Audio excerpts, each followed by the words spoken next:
Привет, песеры, с вами Морж, и настало время поговорить о паках на понедельник, которые появятся у нас в игре завтра. Само собой за голду, само собой 3 попытки у нас будет. И, само собой, многие уже знают, у нас появится сборная английской лиги.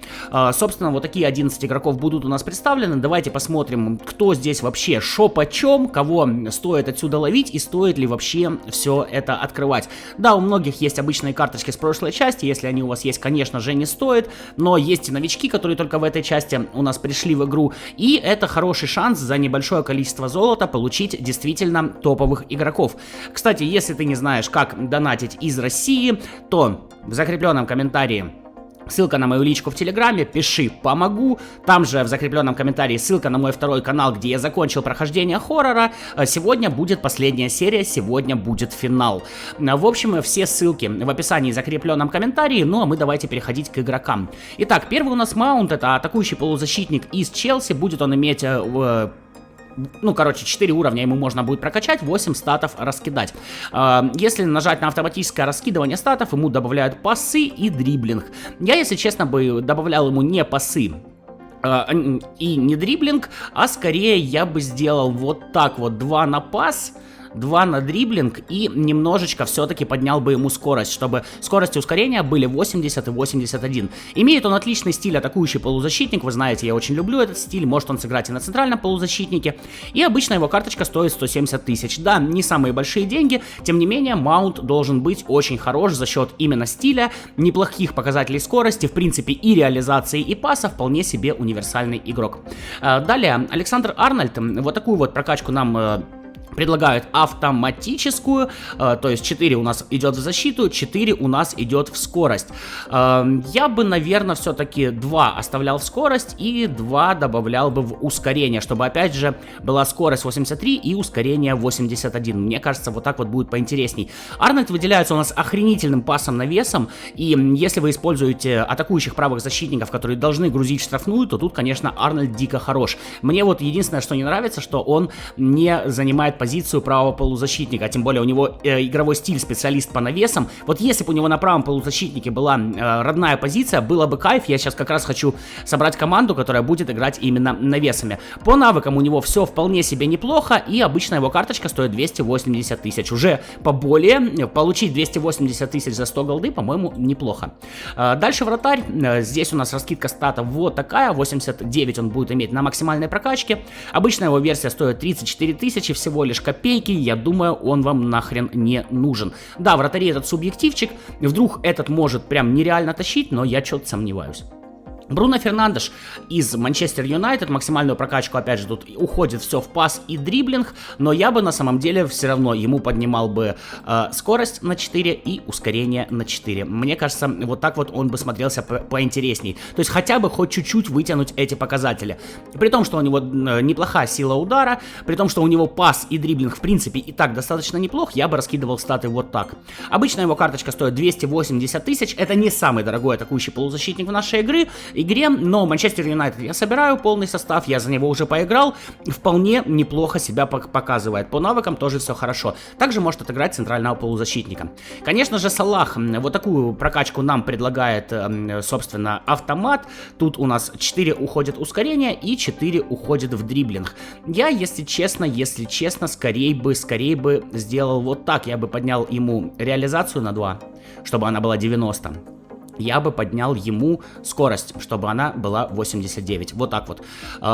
Мне кажется, вот так он поинтереснее. То есть умение атаковать 91, реализация 90 и скорость с ускорением почти по 90. Салах у нас это бегунок-реализатор. В пас он умеет крайне хреново, но обычно его карточка стоит аж 1 100 000. И наверняка за Салахом многие будут охотиться. Слишком уж большая сумма, что называется. Далее, Жаа Канцело. Максимальный рейтинг у нас вот такой, 93. 4 здесь стата уходит в защиту и 4 стата уходит в скорость. При этом выносливость у нас 90. Я бы опять же качал его не так. Я извращенец еще тот, я бы не качал ему защиту. Объясню почему. Я бы прокачал ему пас. И я бы использовал его именно на позиции правого полузащитника, именно под вот ту схему, которую я сейчас пытаюсь наиграть. То есть представьте, на правом полузащитнике с пасом навесом 92.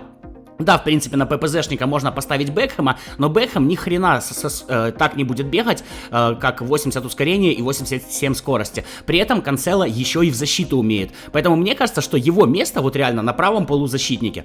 У него неплохой дриблинг, у него классный пас, у него, в принципе, все путево со скоростью, и у него все отлично с выносливостью. На правом полузащитнике и просто навешивай в штрафную с навесом 92 будет хорош. 300 тысяч он стоит, и Канцело у нас это самый дорогой правый защитник нашей игры. Гюндоган 90 имеет на максимальной прокачке, его я тестировал, когда играл за фулл состав Манчестер Сити. Предлагают ему поднять дриблинг и скорость. В принципе, я, наверное, на этом бы устанавливал и останавливался. В защиту он, к сожалению, не умеет. Тем не менее, неплохой дриблинг, неплохой пас, но ничего выдающегося. Обычная карточка стоит у нас 120 тысяч. Я думаю, мимо него можно проходить. А вот самый дорогой атакующий полузащитник нашей игры, на нем стоит остановиться. Да, Де Брюйне не особо быстрый, при этом обладает практически таким же ударом, как и Фернандеш, великолепнейшим пасом низом и пасом навесом. Играет он атакующего полузащитника и центрального полузащитника. Опять же, мог бы сыграть на фланге, я бы его вторым фланговым ставил. Реально, пас навесом, тут бы было все замечательно. Да, в принципе, согласен я с тем, что ему стоит поднимать пас и дриблинг, и стоит его обычная карточка аж 740 тысяч. Я уверен, за Де Брюйне тоже многие будут охотиться. По навыкам у него все хорошо.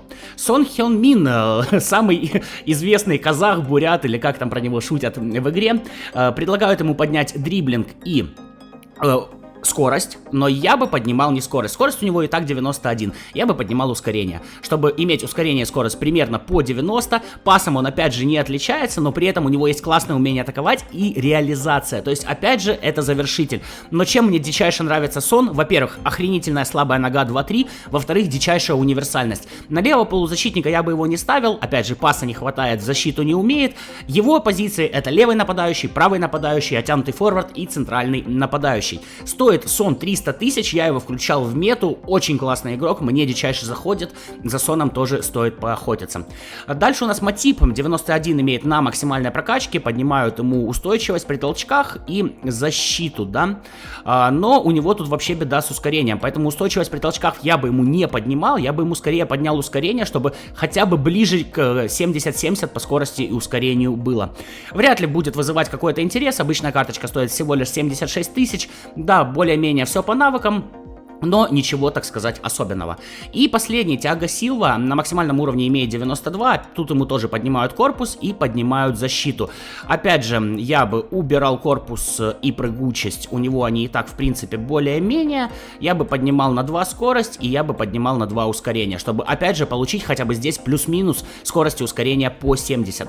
Хороший набор навыков у Тиаго Силвы, и обычная его карточка стоит 120 тысяч. Возможно, будет, конечно, интересен ребятам из Челси. Так что, если выделять отсюда интересных персонажей, конечно же Сон, конечно же дорогущий Де Брюйне, конечно же Канцело, но я бы его использовал как правого полузащитника, Салах, который стоит больше миллиона, Бруно Фернандеш очень даже хорош, Александр Арнольд вполне себе пойдет, ну и Маунт, благодаря стилю атакующий полузащитник, тоже мне кажется интересным. Вот такие 11 игроков будут доступны у нас в понедельник, пиши, будешь ли ты это открывать и кого хочешь поймать. Я с удовольствием пожелаю тебе удачи. Ну а на втором канале сегодня будет финал, так сказать, нашего хоррора, там будет, ребят, все интересно, поэтому переходите, не стесняйтесь, подписывайтесь, всем буду рад. На этом прощаюсь, как всегда, Морж, как всегда, пока-пока.